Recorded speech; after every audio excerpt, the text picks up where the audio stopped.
La durée de vie des transformateurs est normalement estimée par les fabricants entre 30 et 50 ans, et dépend essentiellement de l'état de l'isolation, qui est affecté par des processus de dégradation. L'une des menaces les plus graves pour l'isolation en cellulose est une forte teneur en eau. Cela peut entraîner une dépolymérisation de la cellulose, ce qui détériore la résistance mécanique de l'isolation et la rend plus susceptible à la dégradation due au court-circuit ou à d'autres contraintes. De plus, un niveau élevé d'eau dans l'isolation en papier induit un effet de bulle, ce qui diminue fortement la résistance diélectrique et augmente la pression dans le réservoir, entraînant ainsi un arrêt de fonctionnement ou une panne d'un transformateur. Par conséquent, le séchage des transformateurs de puissance a un effet significatif sur la durée de vie tant des équipements neufs que de ceux déjà en service. Chacune des méthodes de séchage de l'isolation existantes a ses avantages et ses inconvénients. Mais le problème d'un réchauffement complet et d'un retrait de l'humidité des couches les plus profondes de l'isolation des enroulements est commun à la plupart d'entre elles. Pour résoudre ce problème, les professionnels de Globcore ont développé une technologie de pulvérisation d'huile chaude qui est mise en œuvre par le biais du pulvérisateur d'huile chaude CMMRM avec un débit de 30 mètres cubes par heure.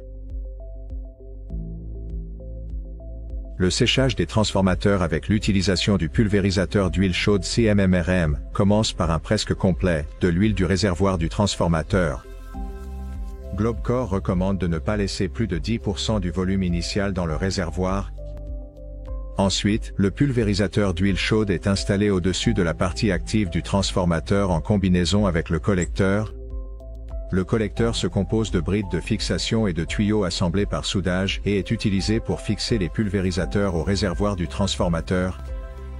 Après cela, l'huile du fond du réservoir du transformateur est acheminée à travers un filtre vers le chauffe-eau, où elle est chauffée et pulvérisée sur les enroulements du transformateur sous une pression de 2,5 bar, garantissant ainsi que les enroulements sont rincés et réchauffés uniformément.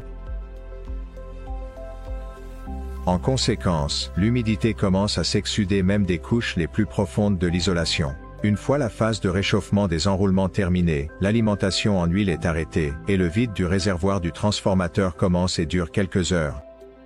Le chauffage et la circulation de l'huile de transformateur, ainsi que le vide du réservoir du transformateur, sont effectués par une installation CMM équipée d'un chauffe-eau, de pompe de transfert, et d'un système de vide à 2 étages capable de développer un haut vide.